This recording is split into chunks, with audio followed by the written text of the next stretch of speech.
Peoples party थी वो सबसे ज़्यादा उन्होंने फौरी तौर पर हाथ बढ़ाया पाकिस्तान तहरीक इंसाफ की तरफ, जिन्होंने सबसे ज़्यादा नशस्तें हासिल की थी। तो मुफाहमत का हाथ तो वहीं बढ़ा दिया गया था। अगर वो ऑफ़र एक्सेप्ट करती पाकिस्तान तहरीक इंसाफ सुन्नी इत्तेहाद काउंसिल की शक्ल में, तो अभी ज़ाहिर है अभी हालात कुछ और भी हो सकते थे, अभी सूरत हाल बिल्कुल मुख्तलिफ होती, लेकिन वो अपॉर्चुनिटी उन्होंने खुद ही गंवाई।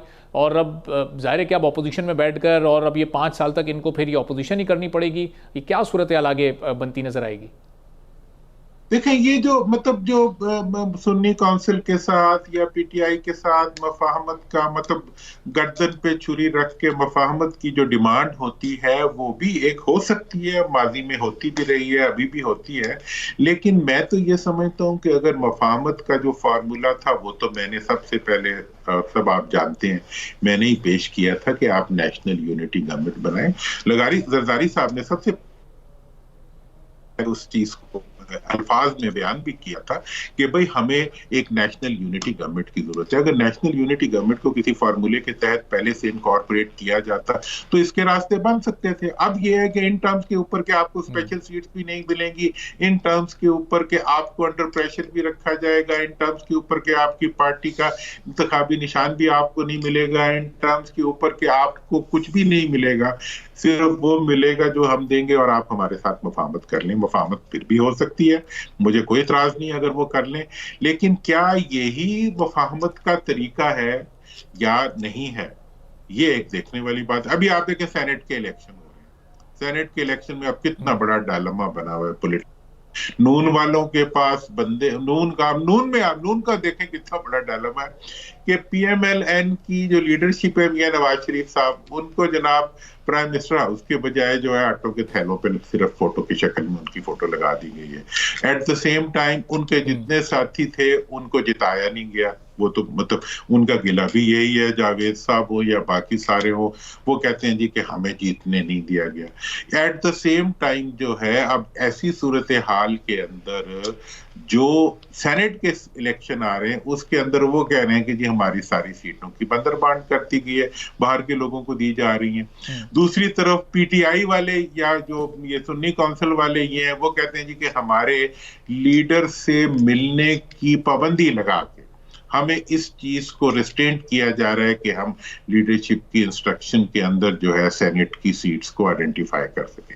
मतलब सेनेट के इलेक्शंस के अंदर उनकी लीडरशिप का रोल खत्म करने के लिए वो कहते हैं कि उनकी मुलाकातों पे पाबंदी लगा दी गई है। अच्छा, अब ये जो डिस्टॉर्शंस होती हैं, ये मफाहमत और एक सुकून जो इस वक्त हमारी मईशत को आगे बढ़ाने की, हमारे मुल्क को आगे बढ़ाने की जरूरत है, उसके लिए एक रुकावट बन जाया करती है। इस मतलब अब पीटीआई को या सुन्नी इत्तेहाद कौंसिल कौन सी जो भी वो है उसको जो है उसकी लीडरशिप से डिस्कनेक्ट कर दो पाबंदी लगा के, पीएमएलएन को जो है उनके तमाम पुराने जो चाहने वाले हैं उनसे महरूम कर दो, उनकी लीडरशिप बेचारी जो है वो सिर्फ आटे की बैगों तक महदूद हो जाए। ऐसी सूरत हाल में जो मुल्क का सियासी माहौल है उसके अंदर तनाव मुझे बढ़ता हुआ नजर आ रहा है। सब पता नहीं, आई कैन बी रॉन्ग, लेकिन लेकिन मुझे ऐसा दुआई साहब, ये जो भी सूरत हाल है आप देखें, ये मुल्क की बड़ी जमातों के लिए काबिल कबूल भी तो है। नून लीग इस वक्त सबसे बड़ी स्टेक होल्डर के तौर पर हुकूमत में मौजूद है। पीपल्स पार्टी अपना सदर लेकर आ चुकी है, चाहे हुकूमत का हिस्सा नहीं है। कल के बारे में कुछ नहीं कहा जा सकता हुकूमत में आएंगे या नहीं आएंगे।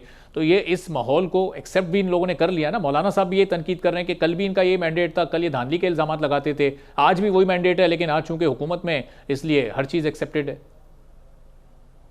देखिए, आपने बहुत राइटली पॉइंट आउट किया कि ये वो सारी चीजें हैं जो इन बड़ी पार्टियों ने तस्लीम कर ली है। अब जो सबसे बड़ी बात इन्होंने तस्लीम नहीं की वो ये है कि जो आवाम ने जिसको मैंडेट दिया था उसको इन्होंने नहीं तस्लीम किया, बल्कि इन्हें अगर तस्लीम कर लिया जाए तो ये हर मैंडेट भी तस्लीम कर लेते हैं। यही गिला इस वक्त चल भी रहा है और अवाम का भी यही गिला है। अब ये है कि इस वक्त पाकिस्तान की तारीख में अब साहब पहली दफा ये मुझे मुशाहिदा करने का मौका मिला है। मैं तो किसी पार्टी का हिस्सा इसलिए नहीं हूं कि मैं ऐसा कोई पॉलिटिकल इंटरेस्ट नहीं चाहता जो इस तरह से मिलता हो जिस तरह आजकल मिलता है, लेकिन मैं ये देख रहा हूं कि इस वक्त अवाम को एलियनेट किया जा रहा है हुकूमती प्रोसेस से। अवाम को एक नॉन एंटिटी डिक्लेयर किया जा रहा है इलेक्टोरल प्रोसेस में। आवाम को इस चीज का एहसास दिया जा रहा है कि उनकी ख्वाहिश, उनकी चाहत की कोई वक़्त नहीं है, बल्कि वक़्त सिर्फ इक़्तिदार की है और थानेदार की है और अख्तियार की है।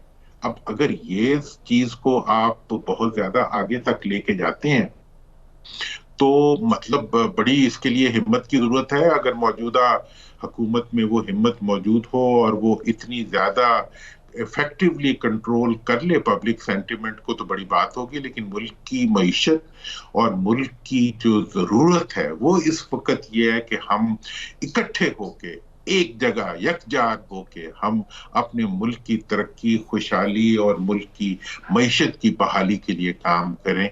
उसके इम्कानात पैदा करना भी इन्हीं लीडरों की जिम्मेदारी है जो ये अभी तक अदा नहीं कर रहे।